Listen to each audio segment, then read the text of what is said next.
Cerca il primo successo in campionato il Sustentus Estu quest'oggi, però impegno molto difficile in casa contro la Pallacanestro Crema. Mauro Graviano purtroppo non sarà della partita, infortunio muscolare, per te sarei costretto a guardarla dall'esterno, e allora leggila un po' per noi questa partita molto difficile contro una squadra molto ben fisicata. Sì, come hai detto tu, una squadra ben fisicata, molto tosta, che ha appunto vinto 2 partite, quindi diciamo hanno già ingranato rispetto a noi e comunque hanno anche obiettivi diversi, però in casa deve essere tosta per tutti, e come abbiamo dimostrato con Padova, che non a caso è capolista, in casa è dura per tutti. 3 sconfitte fino a questo momento, tutte molto larghe. Cosa non è andato per il verso giusto nell'approccio a questa categoria molto molto difficile, soprattutto girone il più difficile dei 4 in maniera netta, direi. Sì, lo sapevamo, purtroppo 3 sconfitte magari un po' più larghe del dovuto e anche un po' più larghe di quello che magari realmente è stato ciò che si è visto in campo. Purtroppo non siamo riusciti a reggere i 40 minuti, perché a parte l'ultima partita, le altre, diciamo, il distacco è stato preso più avanti, mentre con Costa Volpino il primo quarto è iniziato con un parziale negativo di 15 punti, e quindi è stata una partita un po' anomala rispetto alle altre. Però cosa stiamo pagando? Stiamo ancora cercando di trovarci tra di noi, cercando la sintonia che ci ha caratterizzato sempre, e l'aggressività in difesa che ci deve caratterizzare. Hai detto una parola, aggressività, l'hanno citata nel corso delle scorse settimane anche coach Sassaro, il general manager Marco Secci. Manca qualcosa a livello di convinzione, di fiducia, di grinta rispetto all'anno scorso, e questo un po' che ha colpito tutti. Delle difficoltà tecniche, come detto, insomma, tutti le avevano previste, bene o male. È mancato qualcosa, come hai detto tu, dal punto di vista dell'aggressività. Secondo te come mai? No, il motivo non te lo so dire, penso più per magari manca ancora una sintonia di squadra, che magari questa mancanza si registra in difesa e non riusciamo ancora a essere aggressivi come lo siamo sempre stati, però lavoriamo ogni giorno, si lavora per arrivare a quello che vogliamo fare, a come vogliamo essere. Quest'oggi non ci sarei tu, quindi in regia spazio a Villani e Nicola Elia. Secondo te su quale aspetto tecnico si potrà cercare di far leva per mettere in difficoltà una squadra molto forte e molto esperta come Crema? Ma ti dico, in casa il nostro punto forte deve essere appunto il tifo che ci sostiene sempre, e poi in campo i ragazzi devono fare quello che ognuno sa fare, quindi e che magari finora non c'è stato del tutto e magari un po' è mancato. Ognuno deve fare quello per cui è stato scelto in questa squadra e farlo nel migliore dei modi.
market vicino, la scuola per i bambini, è tutto perfetto. Sì, guarda, sono proprio convinta. Aspetta un attimo. Buongiorno, è in cerca di soluzioni? Prego. Allora, noi abbiamo due belle casette per lui. Una sta in via Genova, l'altra sta in via Campagna. Sono due soluzioni indipendenti. Buona giornata, non affidarti al tuo istinto, ma entra in Tecnoret.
Grazie.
Marco Sassaro, tecnico del Sustentu, chiedevi dei segnali alla tua squadra, quest'oggi sono arrivati, anche se è arrivata una sconfitta larga tra l'altro anche nel punteggio.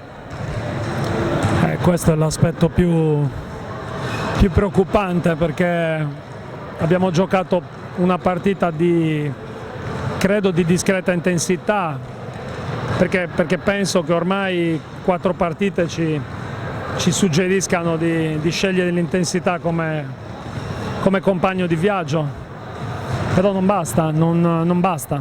Cioè, perdiamo i 12 punti in una gara che, vabbè, chiaramente sono di parte, ma secondo me non meritiamo di perdere con questo scarto. Preoccupazioni rimangono immutate, nel senso che sì, abbiamo fatto una parità di carattere. Ci siamo dati veramente molto da fare, ci siamo dati una mano d'aiuto, però se chiaramente ci troviamo in una condizione di svantaggio evidente.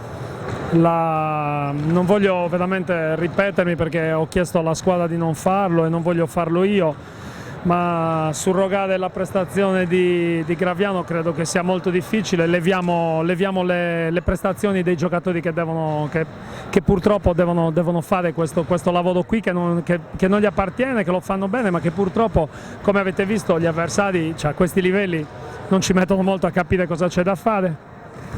Non riusciamo a innescare una trama di gioco efficace, per il semplice motivo che i tempi e le regole dettate da un portatore di palla, soprattutto del livello di Mauro, non ce lo consentono. Poi, detto questo, abbiamo avuto sicuramente delle capacità, siamo partiti bene, abbiamo avuto delle belle fiammate, però siamo in uno svantaggio evidente. Sicuramente, se la richiesta prepartita era quella di dimostrare che gli abiti da disgraziati che ci avevano cuciti addosso non ci appartengono, o comunque non li vogliamo indossare, anche qualora lo fossimo e ce ne rendessimo conto, e di certo non lo è alla 4ª giornata. Abbiamo fatto in modo di chiarire che non ci appartengono e che non li vogliamo portare, però poi guardi il tabellone a fine partita, purtroppo devi sempre fare i conti con questo, e su quel tabellone lì mancano tante cose.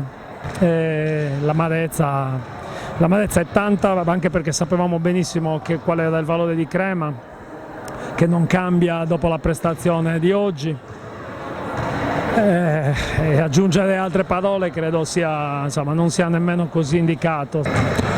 Coach Baldiraghi, è arrivata un'altra vittoria, la terza in campionato. L'Accademia però vi ha fatto sudare quest'oggi, ti chiedo se te l'aspettavi.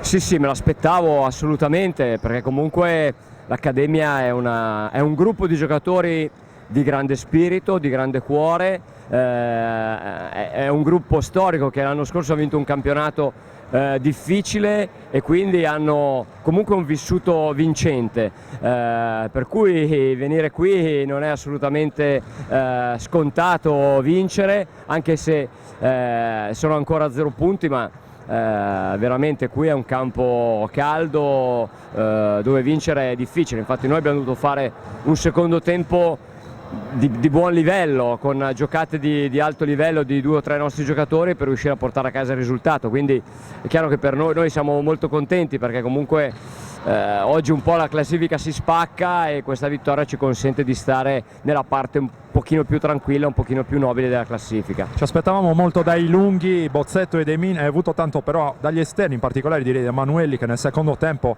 con le sue triple ha deciso di fatto la partita. Sì, infatti le triple Emanuelli sono appunto le giocate di cui ti parlavo prima, perché comunque lui è un giocatore più di 1 contro 1, di canestri così inventati magari dentro l'area. Oggi ha trovato questi 3 canestri, sono molto contento, lui sta lavorando tanto sul tiro da 3 punti, questo miglioramento ci fa piacere. In effetti anche Bozzetto è stato molto bravo nel terzo quarto, magari qualcosa un po' meno di Min, però insomma l'importante oggi veramente era portare a casa il risultato, al di là dei singoli, ecco.